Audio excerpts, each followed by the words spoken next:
Tom, Debbie, would you guys just introduce yourselves? Like, tell us about your ministry in Slovakia, like your vision, your purpose, your approach, like how you ended up in Slovakia. Just sort of introduce yourselves. Debbie and I had been traveling to Slovakia for 10 years, supporting a mission work that was going on there. And during that time, we wondered if God was calling us. It was kind of something that was resonating with us on a number of levels, but it just didn't seem. I even took a leave of absence to go over there and explore the possibility one summer, but it just didn't seem like the right time. And then around the end of 2004, we began to sense that something was different. Some things had shifted in our family.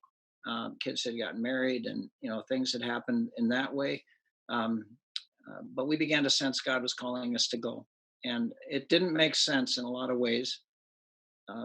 For a lot of ways. Our age, our jobs. We had good jobs. Our jobs and our station in life, moving toward retirement and looking at that. And so in a lot of ways it didn't make sense, but it was very clear. And I think God understood that it was going to take kind of a 2x4 over the head kind of a call.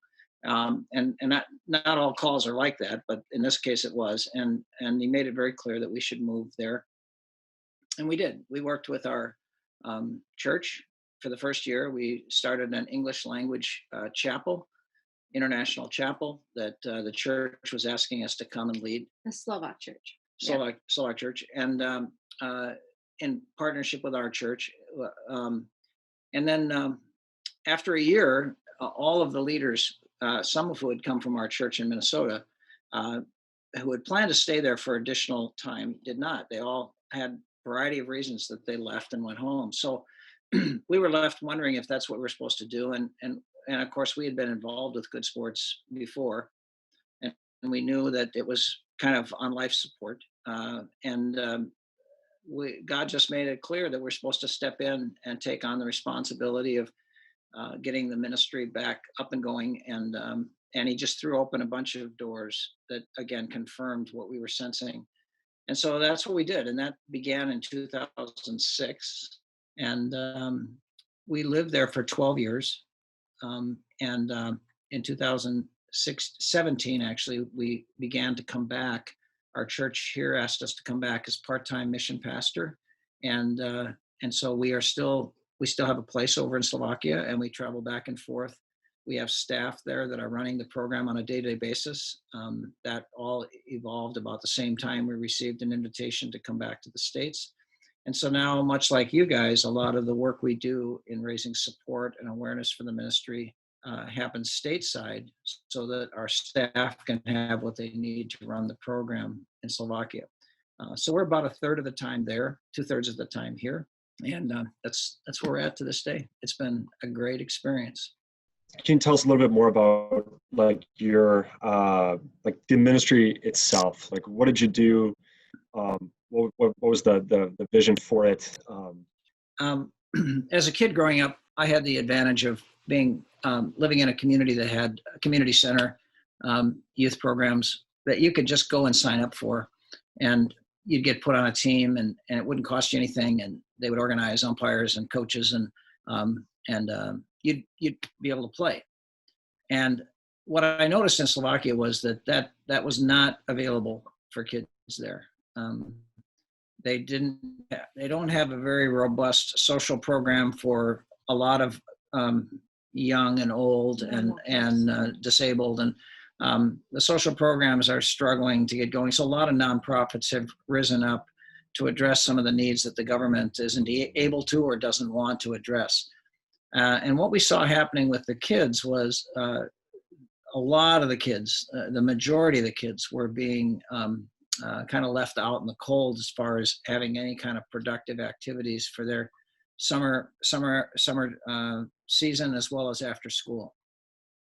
They didn't have anything like what we had, and we felt like Good Sports for 10 years had been providing that in a small way. We wanted to expand that. So one of the unique things you'll hear the Slovaks talk about all the time is that what's unique about Good Sports is it's free. It doesn't cost kids anything to come and participate in. Another thing that's unique is that unlike club sports and club activities for the arts and various things, we'll take anybody. The clubs only take the best, and a lot of times the best can't afford it, but if they're really good at anything, and the club wants them, they'll find a sponsor for them. But the kids who aren't so good, they get left out. And from the very beginning, our philosophy was everybody's welcome. We have some rules. They've got to abide by the rules. There's basic etiquette, Yeah. And as long as they do that, they're welcome, and they can be a part of it. And we've watched over the years that philosophy really bear fruit in the lives of some young people who would have been left behind. And so we I don't know if pride is the right word, but deep sense of satisfaction in watching these young people grow up, develop, mature, and give back, and then grow in their faith. So it's been deeply satisfying. As for the program itself, we basically, I think the easiest way for us to describe it for people who are from the States is just to say it's like a Boys and Girls Club, or YMCA, YWCA, faith-based. We have a spiritual component that underlies everything that we do and informs our values. But we try to keep it low-key because we see ourselves as a bridge organization from unchurched kids who really don't know anything about God, who's maybe come from unchurched families in most cases, and bridge them to a place where they can become part of a faith community. And in order to be positioned like that, we can't associate strongly with any particular church or any particular denomination. If we did so, the vast majority of people in Slovakia do not go to church. And so if we did so, we would immediately create a barrier to parents allowing their kids to come and participate with our program. Now, Slovakia is also a Catholic country. They identify as Catholic socially. So as a result of that, we are in a bit of a unique position because while people don't go to church, they recognize that they even have religion classes in the schools, the public schools. So the idea is that we can talk, we can say we're a faith-based organization, but we welcome everybody. It doesn't matter whether you have faith or you don't have faith. We're not going to force anything on you. Essentially, the motivation for us was that the word became flesh and moved into the neighborhood. And we were wondering whether or not that reality could work in a country where we're never going to be fluent in the language, and we're going to have to love with our actions, not with our words. And we knew God was inviting us to do this, but the big question for us was, how will that work? And so we're after how has it been now? 15 years. We're actually able to see the fruit of what we've invested in the lives of young people and young volunteers who've come to faith, who've grown, who want to. Some of them can't, but want to give back. The sad part about this virus thing this summer for us is that North Americans are not going to be able to come to the camp for the first time in 24 years because this camp goes back to when we began getting involved in Good Sports in the mid 90s. And also we have a number of people from our camps who grew up in our camps, came to faith in our camps, who are living in different countries in Europe. We're going to send their kids to the camp. Their one family lives in France, and they're not going to be able to come in now to the camp, it looks like. Unless things change dramatically, you have to quarantine for 14 days when you come into the country. And so, yeah, it's especially when you come. Yeah, I don't know. airlines are challenging right now in terms of getting there. And well, you know all about that. You know what's going on. Unfortunately, we do. Now, we are hopeful that the camp will continue this summer. They haven't ruled it out because they've done such a good job with the coronavirus that there's a very good possibility that they will open it up for camps with certain restrictions involved. And so we're looking at doing that. We certainly are looking forward to some daily camps and interactions with the kids, which are going on right now. Small groups. Yeah. One of the follow-up questions I have to that is, will you talk a little bit about the specific context of Slovakia and the specific or unique things that make up the Slovakian young person's life? Like what might be different from like a US American teenager that they would maybe encounter in the life of somebody overseas? Not just a Slovakian teen overseas. Sure. Well, I would have said that there was a big difference when we first came, when we first started. Yeah. But not so much now. And it's become less and less each year in terms of the differences. When we first arrived in 2005, it was that 16 years after the fall of communism. And now there's been another 15 years and another generation of kids basically growing up who don't know anything about communism. They don't know anything about the restrictions that were there. I would say that early on, the families were more together as a unit. And that was a staple under communism. And it still was when we first arrived. But and now I have to do something that we have to do here in Minnesota, which is we have to talk about the capital city of Bratislava, and then we have to talk about the rest of the country, because the capital city is one very distinct culture, and the rest of the country is quite different, and that's not that unusual in other states in our country, and certainly true in Minnesota.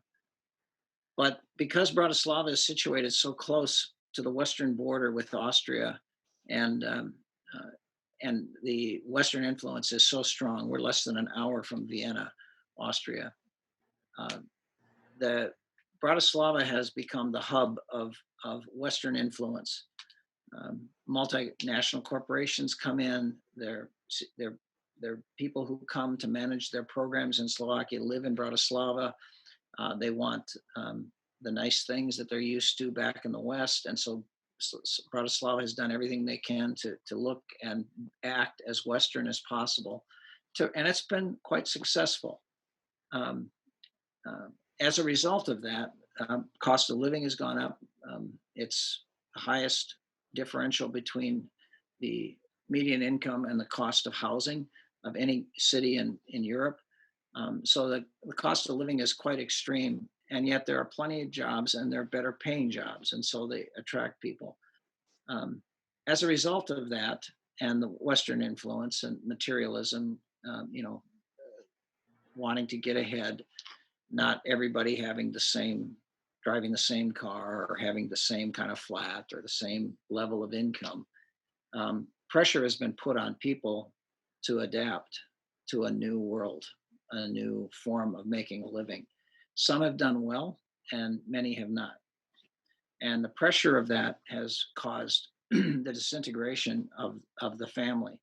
So over the time that we've been there, we've seen more and more broken and very dysfunctional families, kids growing up with grandparents or a single parent, or parents who are divorced but are still living together and bringing their boyfriends and girlfriends into the apartment because they can't afford to move out. And so we've seen a lot of the residual effects of that on the kids being affected by that. I don't know how many kids we've had in Davinska whose father is in prison, but it's been a number of them. So we've watched that slowly deteriorate. as the you know the capital city has built itself up. Mhm. And now you go in, we have another program now. We're looking at a third, but the other program is in central Slovakia, where we have done our summer camps, and you've been there now. We have a program there, and that's quite a bit different. You see more of the nuclear families still together. Cost of living is a lot less, and the problems and the challenges are still there because the social programs aren't there for kids. So Good Sports has stepped into that role in that community, and now we're looking at a third possible site. So the need is there. The need, and parents are grateful. The parents are grateful that their kids have a safe place to go, that the kids consider family. Just to give you a little idea of our program, maybe Debbie, you can share what a program looks like. Well, I just wanted to share also that when we first went there over the years, obviously there was more tension. Families were not, they were pulled apart financially. But as we see this younger generation coming up that's in Good Sports currently, their parents are very attentive to them, and the family unit is a little bit more stable than it was when the first many years we were there. So we see a lot of what we see here, where people dote all over their children and their kids get everything. And but that's if the parents have better jobs, and they're more established, and they're able to give their kids more things. But we're seeing that's happening more than it was in the earlier days. But anyway, the program, I wanted to, what does the program look like? a daily program. Mm. Our daily program is, it starts, the children get out of school very early in Slovakia, and which means they're latchkey children.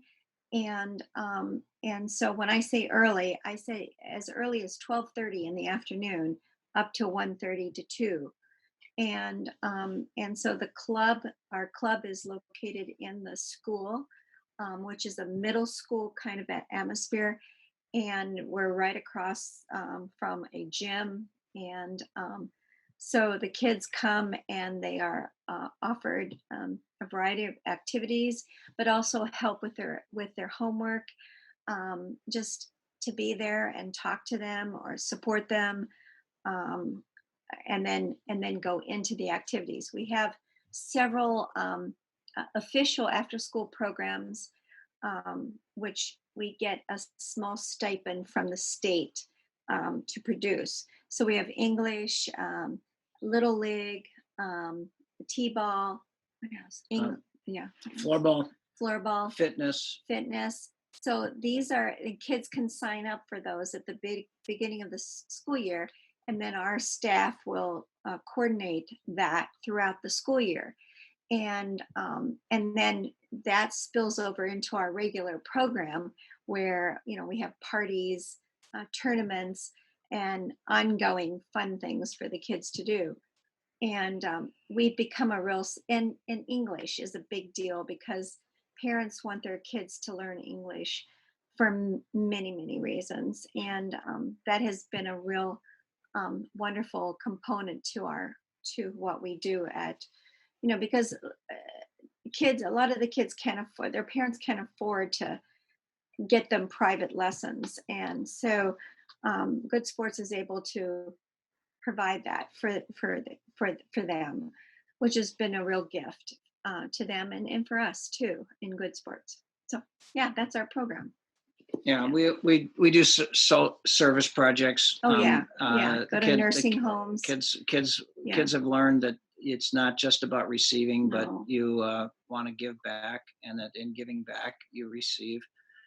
We have a discipleship program on Sundays called the Sesta Club, which means Sesta means the way, and so the kids are invited to that. They're not required to attend that. That's if they're interested in exploring some of the bigger questions about life and what what the word might have to say about that.